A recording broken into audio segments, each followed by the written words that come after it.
बिस्मिल्लाहिर्रहमानिर्रहीम। अस्सलाम वालेकुम नाज़रीन, आप देख रहे हैं बदलो और मेरा नाम साकिब है। नाज़रीन, आज की सबसे बड़ी खबर पाकिस्तान तहरीक इंसाफ के चेयरमैन जनाब इमरान खान साहब की तोशाखाना 2 के अंदर जमानत। बहुत सारी क्या सराइयों का आगाज हो गया इस जमानत के बाद, कुछ इस्टेब्लिशमेंट के साथ सेटलमेंट हो गई, कोई हुकूमत के साथ निगोशिएशन हो गई। बट आप किसी भी वकील से बात कर लीजिए तो वो प्रिडिक्ट कर रहा था देखते हुए केस को, जिसके मामलात केस के देखते हुए कि यार ये जमानत यहां पे जाके हो जाएगी। अब इसमें मैं कोई लीगल एक्सपर्ट नहीं हूं, सो मैं बहुत ज्यादा इसके ऊपर बात नहीं करूंगा। But at the same time आज अली अमीन गंडापुर साहब सीएम केपी के उनकी सेकंड मुलाकात हुई है जेल में इमरान खान साहब से। 3 मुतालबात हैं 24 नवंबर के एहतजाज को पोस्टपोन करने के, कि तीनों मुतालबात अगर मान लिए जाएं तो कुछ एहतजाज पोस्टपोन किया जा सकता है। बट जब मैं आपसे मुखातिब हूं कि 8 बजे के करीब आज शाम को, अभी तक मेरी इत्तलात यह है कि जनाब कोई ब्रेक थ्रू नहीं हुआ, कोई इतना बड़ा ब्रेक थ्रू सामने नहीं आया कि एहतजाज को पोस्टपोन किया जा सके। और इवेंचुअली ये तीनों डिमांड्स भी जो है ये इस तरह की नहीं है कि एट वंस इनके ऊपर अमल किया जाए, 26 अमेंडमेंट हो जाए या कैदियों की रिहाई हो जाए, क्योंकि ऐसा नहीं है डिमांड्स कि इनको एट वंस या एक स्ट्रोक ऑफ पेन के ऊपर इनके ऊपर अमल दरामद कर लिया जाए। लेकिन बहरहाल पाकिस्तान तहरीक इंसाफ आज बहुत खुश है कि इमरान खान साहब की जमानत हुई है और कुछ चंद केसेस रह गए, ऑब्वियसली उनकी रिहाई आज मुमकिन नहीं हो सकेगी। इसी सारी सूरत हाल के ऊपर बात करते हैं कि ये जमानतें 24 नवंबर का बढ़ता हुआ प्रेशर, इस्लामाबाद में लगते हुए कंटेनर, क्या कोई डील या ढील होती दिखाई दे रही है? नाज़रीन, पाकिस्तान तहरीक इंसाफ के सीनियर रहनुमा रऊफ हसन साहब मेरे साथ मौजूद हैं। रऊफ साहब अस्सलाम वालेकुम सर। वालेकुम अस्सलाम राय साहब, कैसे हैं आप? अल्हम्दुलिल्लाह सर, आप कैसे हैं? खैरियत से हैं? शुक्र है खुदा का, थैंक यू जी। सर, सबसे पहले तो आज इमरान खान साहब की एक बड़े केस में जमानत होगी। पाकिस्तान तहरीक इंसाफ का worker, Pakistan Tehreek Insaf as a party क्या फील कर रही है? जी वी आर रिलेटेड, हम लोग बहुत खुश हैं जी। देखिए, इन केसेस में हमें पता था कि कोई सख्त नहीं, कोई ताकत नहीं, ये फेक केसेस हैं। एक के बाद दूसरा फेक केस बनाया गया था और उसका मकसद कोई और वजह नहीं थी सिवाय इसके कि ये खान साहब को पाबंद सलासल रखना चाहते थे, क्योंकि खान साहब के ये खौफ से इतना डरते हैं। जो लोग भी आपको सामने नजर आते हैं इस वक्त मसनद इक़्तिदार के ऊपर बराजमान, कि वो खान साहब को बाहर आते हुए उनकी टांगे जो है वो कांपती थी और वो हत्तल वसा उनकी कोशिश थी कि खान साहब ज्यादा से ज्यादा देर तक अंदर रहें। आप देखिए, इंशाअल्लाह ताला आज ये बेल हो गई है। अब 4 केसेस हैं एटीसी में और उनमें उनकी बेल जो है वो 29 को लगी हुई है और हम उम्मीद करते हैं कि इंशाअल्लाह ताला खान साहब 29 को हमारे दरमियान मौजूद होंगे और फिर देखेंगे कि आइंदा का नक्शा क्या बनता है। सर, वाइडली टॉक्ड और वाइडली डिस्कस्ड एक ही टॉपिक है आज पाकिस्तान की सियासत के अंदर, कि पाकिस्तान तहरीक इंसाफ के हुकूमत के साथ मुज़ाकरात। सर, मुज़ाकरात चल रहे हैं? हुकूमत का लफ्ज निकाल दीजिए। ओके। हुकूमत के साथ मुज़ाकरात करने का कोई फायदा नहीं है। ये डमीज हैं, इनके पास कुछ नहीं है। ये चुराए हुए मैंडेट की वजह से आज ये मसनद इक़्तिदार के ऊपर बराजमान है। ये हुक्म इनको जो मिलता है वही ये करते हैं, तो इनसे बातचीत करने का कोई मकसद नहीं है। कल भी और परसों भी जो बात हुई है, खान साहब ने उन्होंने कहा है कि एस्टैब्लिशमेंट के साथ बात होगी, क्योंकि ताकत जो है वो उन्हीं के पास है, उन्हीं के साथ बातचीत जो है उसका कोई नतीजा भी निकल सकता है। हुकूमत का लफ्ज निकाल दीजिए, बाकी अभी तक कुछ कंफर्म नहीं है, कुछ नहीं है। हमारा फोकस सिर्फ और सिर्फ अपने लीगल केसेस के ऊपर है, लीगल एस्पेक्ट के ऊपर है। हम खान साहब ने हमेशा कहा है कि जी मैं अपने केसेस से आजाद होके बाहर निकलूंगा, मैं कोई डील नहीं करूंगा, किसी के साथ कोई डील नहीं होगी। तो उसी के ऊपर वो कायम व दायम है और वो अनकरीब इंशाअल्लाह ताला हमारे दरमियान मौजूद होंगे। सर, मैं अपना सवाल रिफ्रेज करता हूं। क्या पाकिस्तान तहरीक इंसाफ के अली अमीन गंडापुर साहब बड़े एक्टिव दिखाई दिए? कल भी वो इमरान खान साहब से मुलाकात करके आए, फिर मुलाकात करके आए। क्या पाकिस्तान तहरीक इंसाफ और एस्टैब्लिशमेंट के मुज़ाकरात चल रहे हैं? सर देखिए जी, मैं इस सिलसिले में कोई बात नहीं करना चाहूंगा, इसलिए कि मेरी कंटेंशन हमेशा से, आपको याद है राय साहब, आपके भी प्रोग्राम में मैंने हमेशा ये स्टैंड लिया है कि एस्टैब्लिशमेंट और पीटीआई के जो मुज़ाकरात हैं वो नागुज़ीर हैं। इस वक्त रियासत जो है वो जैम हुई है, मुल्क जो है वो जैम होया हुआ है इकोनॉमिकली, सिक्योरिटी वाइज। आप देखिए रोजाना अनफॉर्चुनेटली, बदकिस्मती से रोजाना टेररिज्म के वाकयात जो हैं वो हो रहे हैं।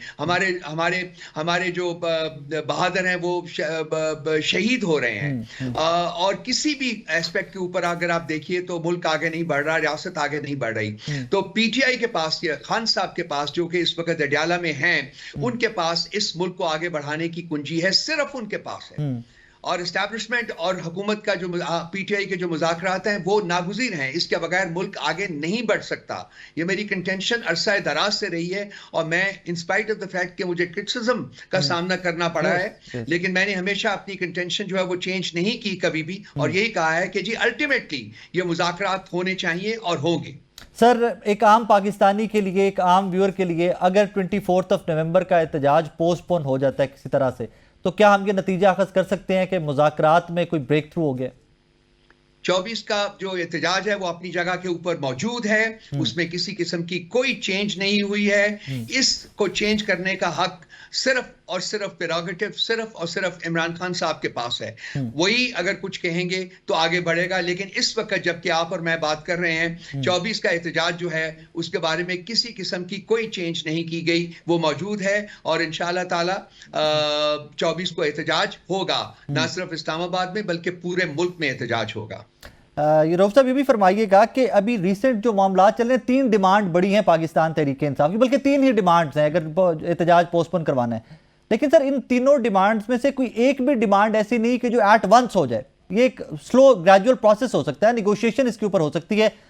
फॉर एग्जाम्पल 26 अमेंडमेंट जो है वो एट वंस अनडू नहीं हो सकती, उसके ऊपर बात की जा सकती है। सो इस पाकिस्तान तहरीक इंसाफ लुकिंग फॉर कि हमसे बैठो, हमारे साथ बात करो, ठीक है एस्टैब्लिशमेंट को ही रख लेते हैं, कि हमसे बैठो, बात करो, मामलात को लेके आगे चलते हैं इस पे।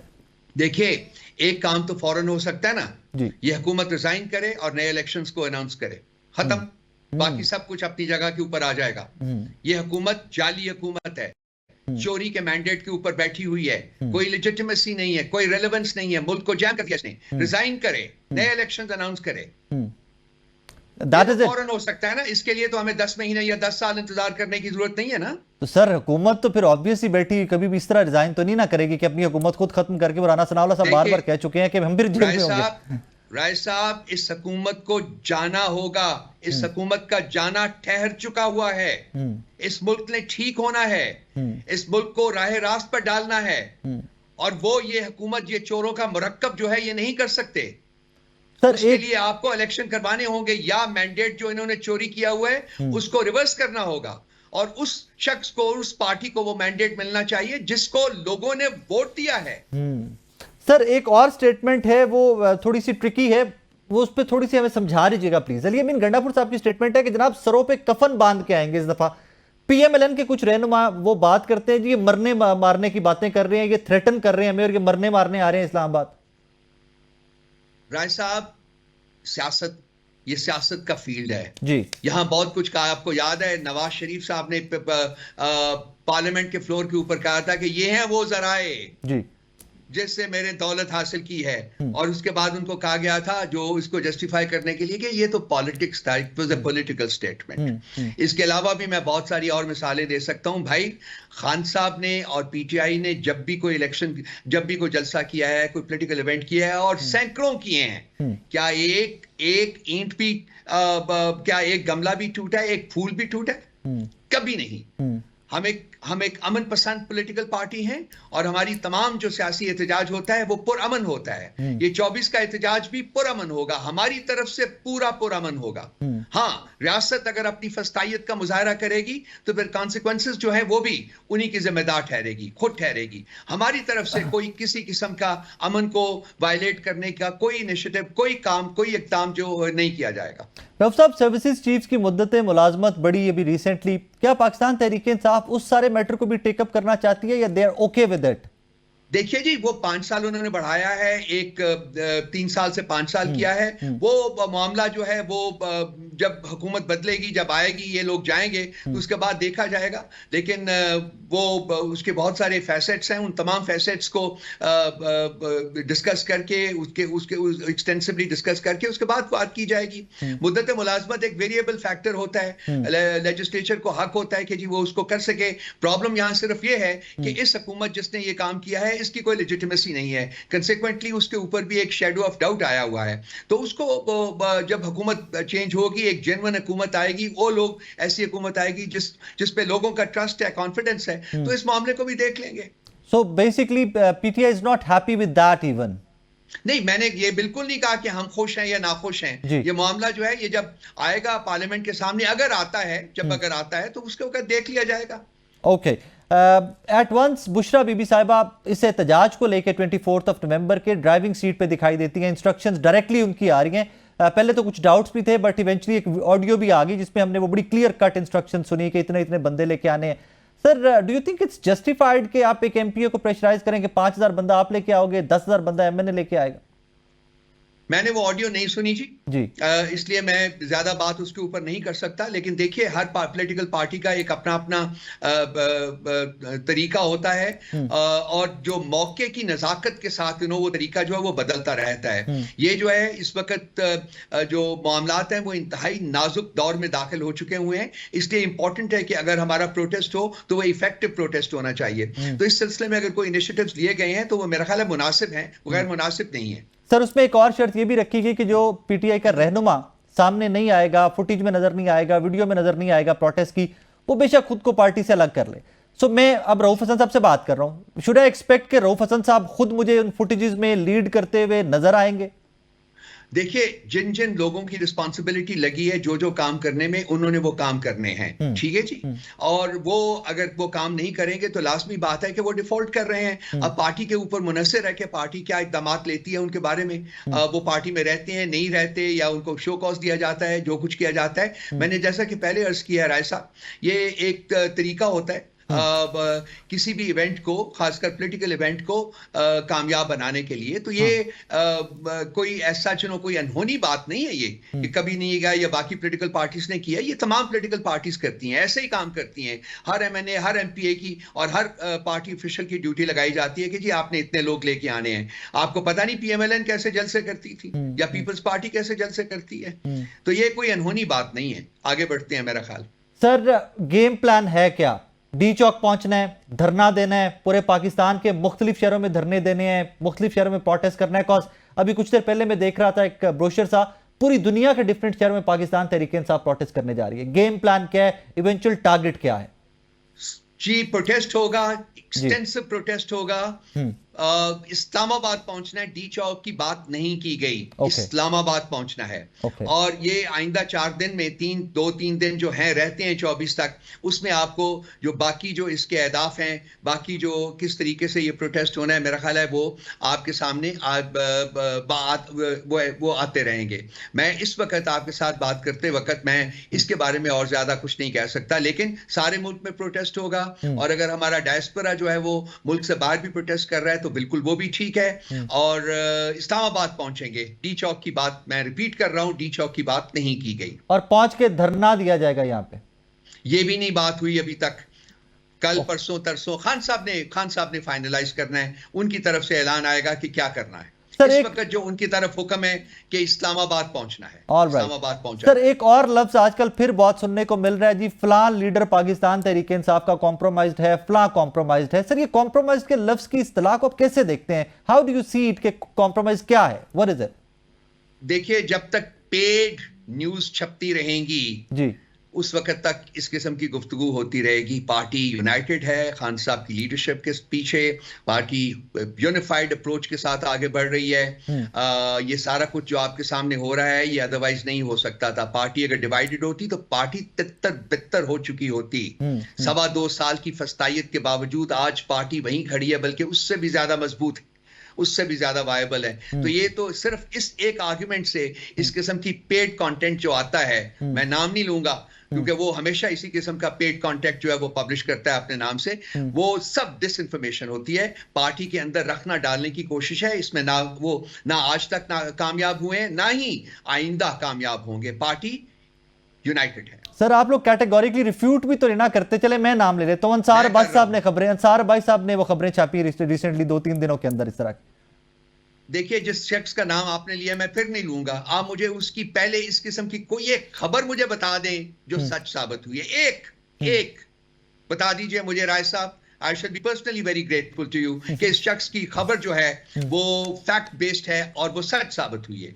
ये हर नाजुक वक्त के ऊपर इस किस्म के कंटेंट छापते हैं, और इनका मकसद सिर्फ और सिर्फ ये होता है कि ये जो अपना टारगेट है, इस वक्त इनका टारगेट पीटीआई है, उसमें रखना डाला जाए, उसमें डिसयूनिटी क्रिएट की जाए, उसके बारे में आवाम के दिलों में डिसअफेक्शन क्रिएट हो जाए। ये पास्ट में भी, माजी में भी नाकाम हुए हैं, ये आज भी नाकाम है, और ये इंशाअल्लाह ताला मुस्तकबिल में भी नाकाम हो। सर लेट्स कंक्लूड, किन लोगों के पास आज मैं और आप बात कर रहे हैं मैंडेट है कि एस्टैब्लिशमेंट से, या अगर एस्टैब्लिशमेंट हुकूमत को आगे कर देती है कि जनाब ये हमारे बिहाफ पे बात करेंगे, पाकिस्तान तहरीक इंसाफ में किन किन लोगों के पास वो मैंडेट हासिल है अभी आज?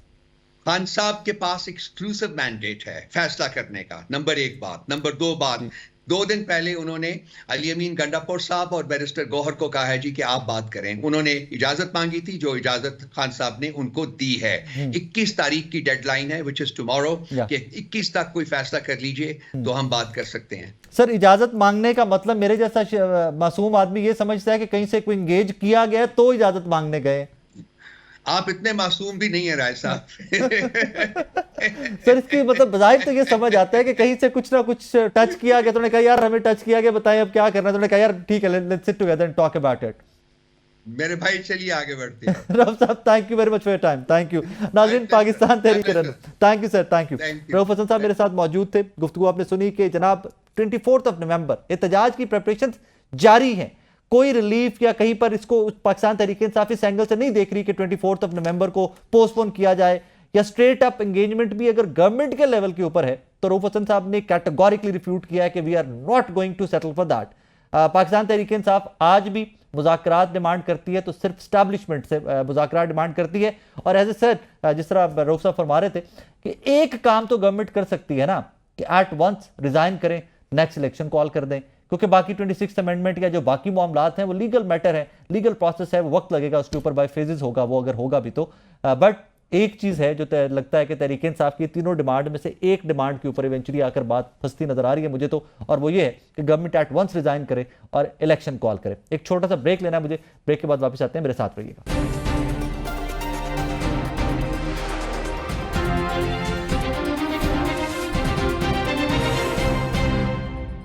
वेलकम बैक नाज़रीन। इस सारी सूरत हाल पे बात करते हैं। सीनियर सियासतदान फवाद चौधरी साहब मेरे साथ मौजूद है। फवाद साहब अस्सलाम वालेकुम सर। अस्सलाम वालेकुम। कैसे मिजाज है सर, खैरियत से? थैंक यू सर तोशाखाना 2 में इमरान खान साहब की जमानत, क्या कोई हवाओं का रुख बदल रहा है? देखिए राय साहब, बात यह है कि पाकिस्तान के अंदर जो कानूनी लड़ाई है वो सियासत के ताबे ही रही है, और अगर ये कानून की खालिस्तन बात हो तो फिर तो ये केस बनने ही नहीं चाहिए थे।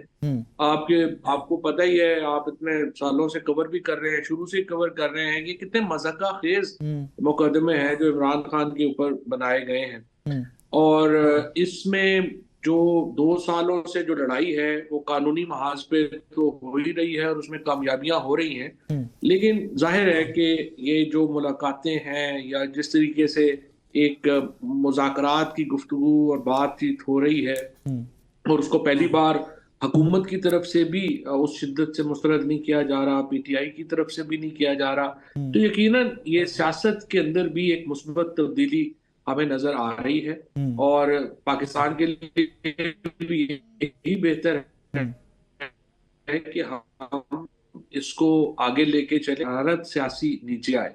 और जाहिर है कि इमरान खान के ऊपर तो मुकदमे सियासी हैं और उनको फौरी तौर के ऊपर खत्म करके उनको रिलीज होना चाहिए। वासा, जब वहां पर मैं बात कर रहे हैं, डू यू थिंक के मुज़ाकरात चल रहे हैं, और ये मुज़ाकरात क्या तहरीक इंसाफ और एस्टैब्लिशमेंट के चल रहे हैं या तहरीक इंसाफ और हुकूमत के चल रहे हैं? देखिए मेरे ख्याल में जाहिर है कि मेरे पास तफसील तो नहीं है। अली अमीन गंडापुर और गौहर कल भी तकरीबन 2 घंटे मिले हैं, आज भी जो है वो गौहर साहब और अली अमीन साहब की मुलाकात हुई है, और यही अली अमीन, और आपको मालूम है गौहर साहब अदालतों में खड़े रहते थे कि हमें मुलाकात का मौका दे, तो अब जो है वो उनकी इतनी आसान मुलाकातें जो है वो हुई हैं, और आज जिस तरीके से ये सारे मामलात भी चले हैं उससे लगता ये है मुझे कि हुकूमत की तरफ से भी कोई बड़ी अपोजिशन नहीं है इन मुज़ाकरात को, क्योंकि अगर हुकूमत की तरफ से भी अपोजिशन होती तो फिर शायद इसकी इतनी जो स्मूथ रनिंग है वो ना होती। और वैसे मुझे लगता यही है कि इसमें हुकूमत की भी मंशा शामिल है, और कल वज़ीर आज़म ने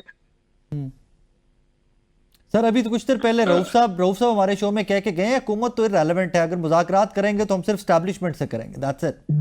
उनको नहीं पता, उनको छोड़े। जो इशू ये है कि ये जो अब अभी मामला जिस तरीके से चल रहे हैं, अब अगर आपने लेट से रिलीफ लेना है, देखो ना अगले 24 घंटों में क्या होना है। 24 घंटों में एक बड़ा फैसला ये इन्होंने करना है कि क्या अब पिंडी इस्लामाबाद में इमरान खान के कोई केस नहीं रहा, लिहाजा जब वो बेल बॉन्ड जमा कराते हैं तो अब पहला फैसला ये करना है कि क्या इन्होंने इमरान खान साहब को कोट लखपत जेल में शिफ्ट करना है या बनीगाला शिफ्ट करना है। अगर बनीगाला शिफ्ट करते हैं तो डेफिनेटली ये एक मुस्बत बात होगी और मेरे ख्याल में उससे टेम्परेचर्स नीचे आएंगे। और अगर ये जो है वो चीजें बढ़ती हैं और चीजें होती हैं तो फिर जाहिर है कि उसमें मामला खराब होंगे। बट आई थिंक कि अगर ये बनीगाला इमरान खान को शिफ्ट किया जाता है इन अडयाला से तो ये एक बड़ा स्टेप होगा towards normalization of Pakistan. As of now आप 24 नवंबर का एहतजाज होता देख रहे हैं? नहीं, एहतजाज तो होगा, एहतजाज तो होगा। और ये एहतजाज जो है इसकी बड़ी अहमियत है, बल्कि आज तो जो टाइमिंग है उसमें आप देखिए ना कि जो लोग थोड़े पीछे भी थे अब वो भी आगे आ जाएंगे। और जोश पीटीआई के लोगों में इस जजमेंट से जो है वो आएगा। और मेरे ख्याल में तो एहतजाज को बड़ा आज एक बड़ा ताकत का टीका लग गया है इस फैसले के नतीजे में, और एहतजाज तो अब बहुत बड़ा हो जाएगा। पहले भी बड़ा था लेकिन अब उसमें बड़ा वो एक विगर आ गया है। इस एहतजाज में हमें फवाद चौधरी साहब भी देखने को मिलेंगे? नहीं, मैं तो खैर पहले ही कह चुका हूँ। हमने तो अपनी सारी जेएलएम के जो लोग हैं उनको पहले ही कह दिया है और पहले पहुंचने का कहा है, ताकि काफिलों में तो आ नहीं सकते, आपको पता है इधर से पंजाब से जो हालात है। तो ये है कि वो लोग तो पहले ही पहुंचेंगे। और हमारा ये जो पोठोहार और हजारा है, बुनियादी जो आना है लोगों ने, वो तो इन्हीं जगहों से आना है। तो जाहिर है कि इस हमारा लोग तो जो लाजमन शरीक होंगे। फवाद साहब, ये जो बर्फ पिघलती थोड़ी सी दिखाई दे रही है, डू यू थिंक इसमें बुशरा बीबी साहिबा का भी कोई एक्टिव रोल है? उनकी जो रिहाई है वो यकीनन एक बहुत बड़ा स्टेप फॉरवर्ड थी टुवर्ड्स नॉर्मलाइजेशन। और उन्होंने आके, वो एक बड़ी ज़हीन खातून है और उन्होंने आके जिस तरह से मामलात को चलाया है, आगे बढ़ाया है, यकीनी तौर पे उसका भी एडवांटेज जो है वो हुआ है। लेकिन देखिए पीटीआई तो जाहिर है कि वो इमरान खान के जो उस पे चलती है और जो भी पॉलिसी बनेगी, चीजें होंगी, वो तो इमरान खान ही की दी हुई हैं। लेकिन ये है कि बुशरा बीबी ने आके जब उसके अंदर एक अपना मीटिंग्स दी है, एक तरीके से वो आगे बढ़ी है। और आपको मालूम है कि मैं तो बड़े दिनों से ये बात कह रहा था कि जब तक इमरान खान की फैमिली नहीं जुड़ती उनकी रिहाई की तहरीक के साथ, उस वक्त तक इसके अंदर जो एफिकेसी है वो नहीं आएगी। और आपने देखा है कि बुशरा बीबी के आने से इस तहरीक के अंदर एक नई जान आई है। इससे एक एंगल ये भी तो है ना कि जो दस्तयाब लीडरशिप है पाकिस्तान तहरीक इंसाफ की, जो मैसर है, वो कोई रिलायबल या कोई प्रोडक्टिव लीडरशिप नहीं थी कि बुशरा बीबी साहिबा को मामलात अपने हाथ में लेने पड़े सारे। देखिए वो इशू नहीं है, लेकिन जो फैमिली का एक मुश्किल वक्त में फैमिली अगर साथ खड़ी ना हो, वो कदम आगे ना बढ़ाए, तो फिर देखें ना बाकियों ने तो किस तरह से करना है। पीटीआई की लीडरशिप की लिमिटेशंस भी हैं, उसमें कुछ शुबा नहीं है, क्योंकि जो काडर था वो तो एस्टेब्लिशमेंट ने 2 साल में उसको तोड़ दिया। और जो लोग आए हैं अभी, जाहिर है जो लोग नए आए हैं वो तो पीटीआई को जानते भी नहीं है, ना इमरान खान को भी नहीं जानते, ना इमरान खान उन्हें जानते हैं। सो वो एक वो प्रॉब्लम तो है। लेकिन जाहिर है कि फैमिली का आने से जो कारकुन है वो जुड़ता है। सो इसमें एट दिस मोमेंट जब आप और मैं बात कर रहे हैं, एक तरफ मामलात भी चल रहे हैं, कहीं पर एंगेजमेंट भी चल रही है, और दूसरी जानिब एहतजाज की पुरजोर तैयारियां भी चल रही हैं। वो तो एहतजाज की तैयारियां जो है वो तो बढ़नी है। उसमें तो देखिए ना, अगर ये मतलब बातचीत अच्छी हो जाती है तो वो सेलिब्रेशंस हो जाएंगी, और अगर वो जो है वो ना बात आगे मंडे चढ़ी तो फिर अब बड़ा एहतजाज हो जाएगा। एहतजाज तो आज बड़ा हो जाएगा, एहतजाज आप नहीं रोक सकते। 3 डिमांड जो रखी है ना इमरान खान साहब ने गवर्नमेंट के सामने, एस्टैब्लिशमेंट के सामने, वो तीनों डिमांड में से कोई भी एक डिमांड ऐसी नहीं है कि जो एट वंस मान ली जाए। 26 अमेंडमेंट हो जाए, कैदियों की रिहाइयां हो जाए, मैंडेट की वापसी हो जाए, एट वंस तो नहीं माना जा सकता ना। वो एक ग्रेजुअल प्रोसेस है, उसके ऊपर बैठकर मुज़ाकरात किए जा सकते हैं, बात की जा सकती है। तो फिर ये कल तक की डेडलाइन भी है, और फिर एट द सेम टाइम ये भी है कि जनाब उसके बाद एहतजाज भी है। नहीं, राय साहब ये जो तीसरी बात है ये तो मानी जा सकती है ना।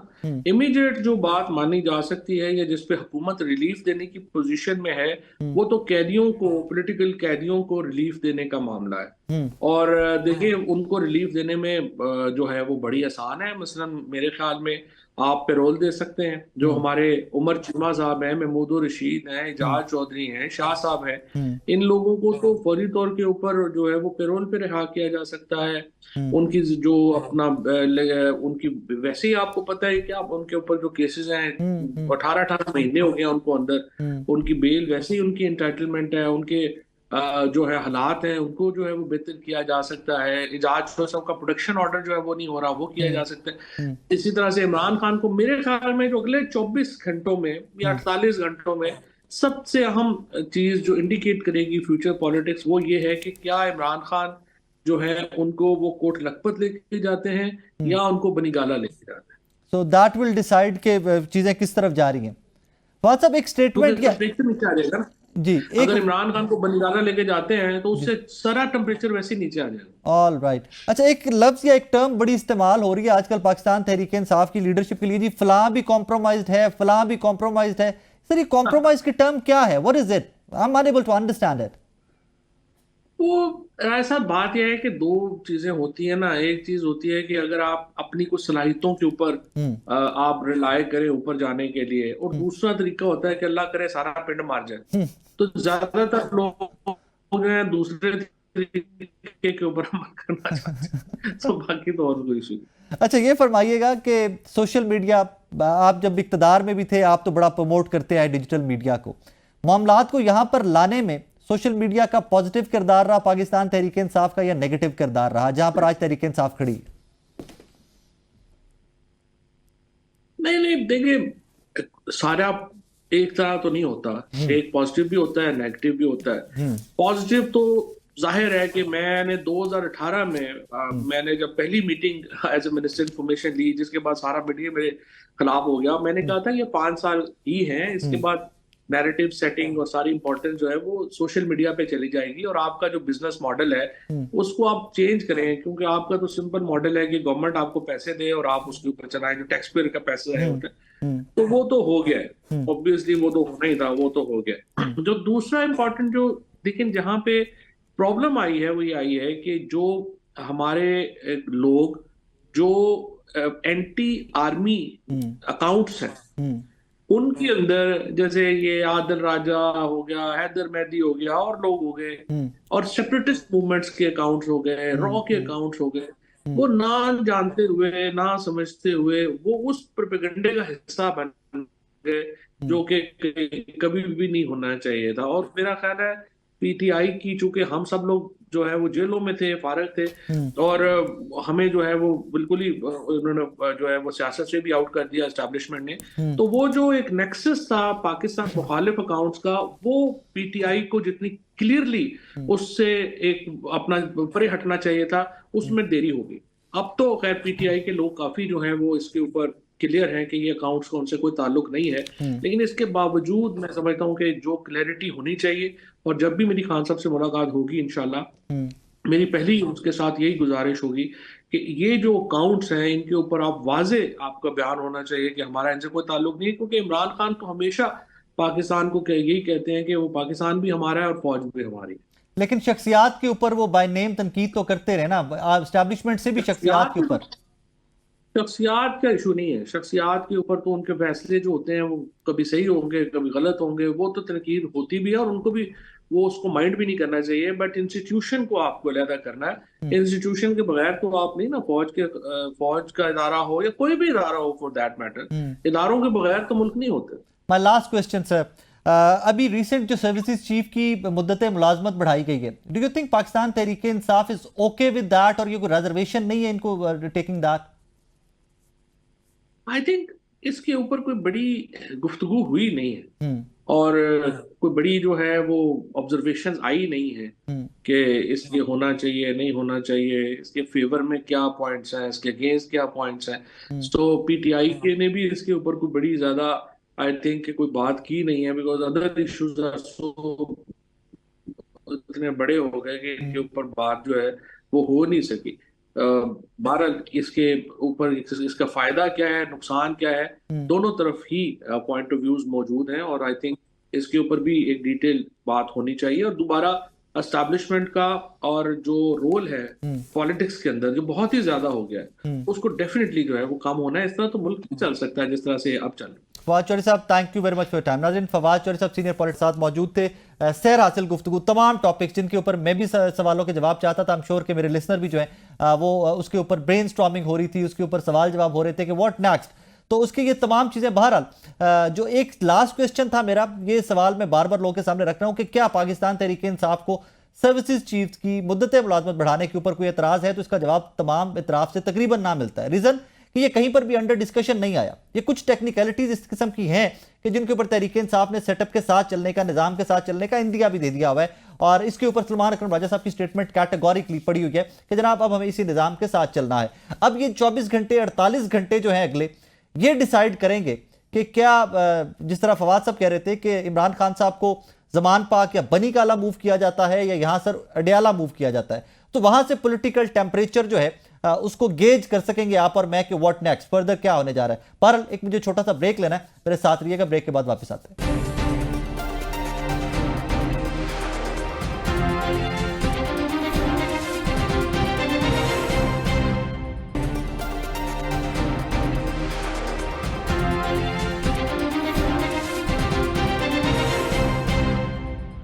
वेलकम बैक नाजरीन। इस सेगमेंट में बात करते हैं इसी सारी सूरत हाल के ऊपर।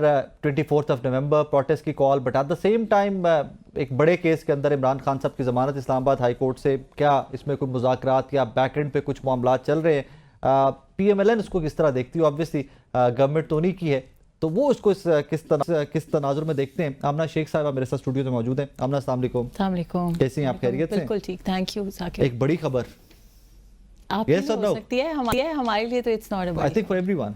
I don't think so, I disagree. I think मतलब पाकिस्तान मुस्लिम लीग नून ने हमेशा अदालतों का बहुत एहतराम किया और हम समझते हैं कि अगर अदालत ने कोई फैसला दिया है, हम उसके खिलाफ अपील का राइट भी रखते हैं। So it is just normal course of business. Imran Khan साहब, मेरा नहीं ख्याल कि कितनी कोई इंपॉर्टेंट चीज़ है कि उनकी एक केस में रिहाई हो गई है। Well, he might be ex-Prime Minister of Pakistan, but हमें ये देखना पड़ेगा कि पाकिस्तान के लिए, no, that could be your opinion, but I disagree with that. Okay. System should not revolve around a joker. I'm sorry to use that word. What's happening? They are two different things. नहीं, I don't think so जी। एक वक्त जरूर ऐसा था जिस वक्त उनकी हुकूमत को मुसल्लत कर दिया गया था पाकिस्तान की अवाम के ऊपर, और जो जिसका खमियाजा हम आज तक भुगत रहे हैं। तो अगर एक केस में किसी जज साहब को लगा है कि कोई उनको जमानत दे देनी चाहिए, उनकी एक ऑब्वियसली प्रेरोगेटिव है, उन्होंने जमानत दी है। मुस्लिम लीग नून इसके खिलाफ जो है अपील का भी राइट रखती है। पिंडी से आ रही है? यस, पिंडी से आ रही हूँ। अभी आपको ये पीछे जो चौकी है, यहाँ पे आपको कंटेनर लगे हुए नजर आए? नहीं, मैं जिस रास्ते से आई हूँ मुझे तो कोई कंटेनर नहीं नजर। रास्ता लग सकता है, आई एम श्योर होंगे कंटेनर्स, बट क्या ये पहली दफा है कि कंटेनर्स लगे हुए हैं? क्या ये पहली दफा है कि Pakistan maybe you guys can show it. Look, ये मेरे ऑफिस से 3 से 4 I'm sure होंगे, I am not denying that. But क्या ये पाकिस्तान की हिस्ट्री में पहली दफा कंटेनर्स लगाए जा रहे हैं? अच्छा, जो चीज पहले हो चुकी है वो दोबारा हो तो वो गलत नहीं रहेगी? नहीं, ऐसा नहीं है। मैं आपको इसको एक्सप्लेन करती हूँ, if you allow me. Issue ये है कि पहले तो शायद कंटेनर्स लगाए जाते थे शौकिया। मुझे ये बताएं कि जो इस जमात की हिस्ट्री रह चुकी है, जिस हिसाब से इन्होंने मुल्क के ऊपर हमले, जिस हिसाब से इन्होंने हमारे कैपिटल पे हमला किया, PTV पे, सुप्रीम कोर्ट पे, फौजी तंसीबात पे, उसके बाद हम कंटेनर ना लगाएं तो जब कुछ हो जाएगा तो फिर आप सब एंकर्स टीवी शो में बैठ के कहेंगे कि जी जब हमला हो रहा था तो हुकूमत सो रही थी, इन्होंने प्री एम्प्टिव मेजर्स क्यों नहीं लिए? 3 मिसालें 9 मई के बाद की, एक लाहौर जलसा PTI की, एक संजानी जलसा और थर्ड सवाबी जलसा। ये 3 मैंने कवर किए, तो I am talking about them. Peacefully people came. इसलिए peacefully because the government managed everything. If it was, obviously बहुत सारी चीजें। If it was on them, तो ये तो फिर आके वही करते हैं। ये तो आज इनके जो हैं चीफ मिनिस्टर हैं, उन्होंने कहा हम कफन बांध के निकल रहे हैं, लाशें गिरेंगी, रिहाई लेकर आएंगे। क्या उन्होंने ये नहीं कहा? उन्होंने ऐसी बातें की हैं। कफन का yes he said on record, लेकिन लाशें गिरेंगी। तो मुझे ये बताएं कि लाश होती है तो कफन में जाती है ना? कफन का मेंशन है ना? No, come on, preparation to kill people and to be killed. We are not coming back. No, that kind of preparation कि हम निकल रहे हैं। नहीं, इस तरह की चीज को, इस तरह के कमेंट को अगर आप जस्टिफाई करते हैं तो मैं I don't have to justify. I'm just putting it on record. मुझे justify नहीं करना। That could be a personal comment. He can justify justify that. I can. नहीं, पर मैं ये कह रही हूँ कि कि इस तरह के माइंडसेट के साथ आप कैसे ये सोच सकते हैं? मैं तो समझती हूँ अगर हुकूमत चुपचाप बैठ जाए और कुछ ना करे, वो हुकूमत की नाअहली होगी। ओके, तो गवर्नमेंट को क्रैक डाउन भी करना चाहिए। And taking it a step further, मैं ये समझती हूँ in my personal capacity, not as a spokesperson for PMLN, कि जितना कुछ गवर्नमेंट कर रही है ये बहुत माइल्ड है। If it was on me, I would believe कि हमें इससे ज्यादा harsh। Are we living in North Korea? No, we are not living in North Korea. But अगर मेरे मुल्क के ऊपर कोई भी हमला करेगा तो उसके खिलाफ जीरो टॉलरेंस वो बेशक सुप्रीम कोर्ट के ऊपर भी हमला करे, वो बिल्कुल उसके खिलाफ जीरो टॉलरेंस पॉलिसी होनी चाहिए। तो उनका क्या करना चाहिए अगर कोई सुप्रीम कोर्ट पे हमला करे? तो ट्रायल्स करें आप। वो आप ही की जमात ने किया? नहीं, वो आप आज से 30 साल पहले की बात कर रहे हैं, उस वक्त मैं हुकूमत का हिस्सा नहीं थी। दुनिया से गए, बहुत लंबा चौड़ा अरसा हो गया, वो केस अभी तक चल रहा था, अभी ऑफ कोर्स चल रहा था, लेकिन मुझे नहीं पता कि जो डायनामिक्स थी उस वक्त मैं हुकूमत का हिस्सा नहीं थी। पर आज की तारीख में, और दूसरी बात यह कि सुप्रीम कोर्ट के हमले को आप इक्वेट नहीं कर सकते। सुप्रीम कोर्ट के ऊपर टेक्निकली हमला नहीं था। सुप्रीम कोर्ट जाने का मतलब पत्थर मारना, खिड़की तोड़ना नहीं होता। हाँ, that's what I am saying. Supreme court जाने को बता रहे हो ना आपको, रिसेंट हमला बता रहे हो आपको। 8 जजेस एक फैसला देते मखसूस नशिस्तों को लेकर, ठीक है? वहां पर गवर्नमेंट इलेक्शन कमीशन के साथ प्रॉपर पार्टी बनी है, बाकायदा खतूत लिखे जा रहे हैं कि ये नहीं होगा, ये नहीं होगा। मैंने भी एक पिटीशन फाइल की है। Yeah, there you go. And you are part of the government. लेकिन इसमें कोई हमला है नहीं। ये हमला बल्कि पार्लियामेंट भी तो हमला है ना। ये पार्लियामेंट की सुप्रीमेसी पे हमला है। जो वो ऑर्डर है सुप्रीम कोर्ट का, वो पार्लियामेंट की सुप्रीमेसी पे हमला है। क्या सुप्रीम कोर्ट पार्लियामेंट करेगा या सुप्रीम कोर्ट करेगा? कर सकता है, बट क्या रीराइट कर सकता है? क्या बात यह है जो उसके अंदर उन्होंने जो प्रेमिस दिया, उन्होंने जी और टाइम दे दिया 1 महीने और कुछ दिन का, और वो भी वर्किंग डेज का, कि आप दोबारा डिसाइड करें। मुझे ये बताएं, जब कॉन्स्टिट्यूशन ब्लैक एंड व्हाइट तरीके से ये कहता है कि they have to decide within 3 days, वो 3 के 15 दिन कैसे हो गए? 15 वर्किंग डेज कैसे हो गए? यहाँ पे 1 सेकंड रुकते हैं, that is not possible. 1 second रुकते हैं। वही जो कॉन्स्टिट्यूशन है ना, वो मुझे बार बार चीख के कहता है 90 रोज के अंदर इलेक्शन। इसहाक डार साहब की फ्लोर ऑफ हाउस के ऊपर स्पीच पड़ी, पैसे नहीं है, कहां से इलेक्शन कराएंगे? वहां पे कॉन्स्टिट्यूशन आप लोग नहीं, बट वो पार्लियामान और ECP का वो था ना, ECP का प्रेरोगेटिव था। भाई गवर्नमेंट ने पैसे देने थे, it was your party, was government at that time. ECP has to decide that. No, आप लोगों के पास ECP आया, ECP ने ये हमें बताया कि जी गवर्नमेंट पैसे नहीं दे रही। ECP तो अगर पैसे नहीं है गवर्नमेंट के पास, तो गवर्नमेंट कहां से पैसे लाके दे? कमाल है यार, for goodness sake. No, if the financial, देखिए उसके ऊपर पार्लियामान ने ये रिलैक्सेशन दी है कि गवर्नमेंट के पास पैसे नहीं है तो फिर इलेक्शन की लोड़ नहीं है। नहीं, पर पार्लियामान तो कॉन्स्टिट्यूशन को अमेंड भी कर सकता है, सुप्रीम कोर्ट नहीं कर सकता। That's what I'm coming at. अगर कोई चीज कॉन्स्टिट्यूशन में लिखी हुई भी है, तो उसके अंदर कॉन्स्टिट्यूशन पार्लियामेंट आपने अमेंडमेंट करवाई थी 90 डेज वाली, अमेंडमेंट की थी तब? नहीं, अमेंडमेंट नहीं की थी उस वक्त। नहीं, बट उसके अंदर जो चीजें पार्लियामेंट ने डिसाइड किया कि जी we are financially not able to carry on this, and ECP obviously, ECP ने भी अपनी रिपोर्ट दी थी, आपको याद होगा। उस वक्त ECP ने भी अपनी रिपोर्ट दी थी। उस वक्त अगर ये फीजिबल, हाँ, तो अगर उस वक्त ECP को ऐसा लगा था कि फीजिबल नहीं है, उसकी कोई इक्वेशन नहीं है, सुप्रीम कोर्ट गवर्नमेंट को लगा कि हमने नहीं कराने। Let me come to that. इन तमाम चीजों का सुप्रीम कोर्ट के पार्लियामान के पावर्स को चैलेंज करने से कोई ताल्लुक नहीं है। पार्लियामेंट की अगर कोई गलती, अगर आपको ऐसा लगे कि पार्लियामेंट की कोई गलती है, क्या वो जस्टिफिकेशन है इस बात की कि सुप्रीम कोर्ट कल से आइन और कानून लिखना शुरू कर देगी? नहीं, इंटरप्रेट तो करेगा ना। मैं जाऊंगा, आप जाएंगे, आप भी अभी गए हो सुप्रीम कोर्ट पिटीशन लेके गए हुए हो, so we will go as a Pakistani, will go. लिखना और कानून बनाना और इंटरप्रेट करना अलग बात है। लास्ट क्वेश्चन, जो ब्लैक एंड व्हाइट लिखा हुआ है they can not change. Last question मेरा, गवर्नमेंट की at some point PTI, Bushra Bibi, Imran Khan Sahab, Ali अमीन गंडापुर साहब, कहीं पे एंगेजमेंट चल रही है? देखिए, गवर्नमेंट चाहती है कि एंगेजमेंट करे, आज से नहीं चाहती, हमेशा से चाहती है। जिस दिन से हमने हुकूमत संभाली, PTI या इमरान खान या बुशरा बीबी की वजह से नहीं, पाकिस्तान की सालमियत, पाकिस्तान की बेहतरी, पाकिस्तान के खत्म होने चाहिए, जिस किसी पे भी हो। हम समझते होने ही नहीं चाहिए, जिस किसी पे बिल्कुल भी नहीं होने चाहिए, किसी पे भी नहीं होने चाहिए। ना ही PMLN ने कोई पॉलिटिकल विक्टिमाइजेशन की है, ना ही you're part of that anyway. You said no, I'm saying that I don't believe in political victimization, होनी नहीं चाहिए। In the beginning you said that कि गवर्नमेंट को हम जाएंगे इसके फैसले के खिलाफ। देखिए, फैसले के खिलाफ जाना is not political victimisation. Thank you very much. आज का शो आपने देखा, इस दुआ के साथ इजाजत दीजिए कि जो भी हो आपके और मेरे मुल्क, इस कौम के लिए बेहतर हो। रीजन इट्स इनफ, बहुत देख लिया, बहुत सफर कर लिया, इवेंचुअली हमें उस ट्रैक पे वापस आना चाहिए जहां डेमोक्रेसी भी स्ट्रेंथन होनी चाहिए, आपके और मेरे आम पाकिस्तानियों के लिए आसानी होनी चाहिए। अपना ख्याल रखिएगा, अल्लाह हाफिज।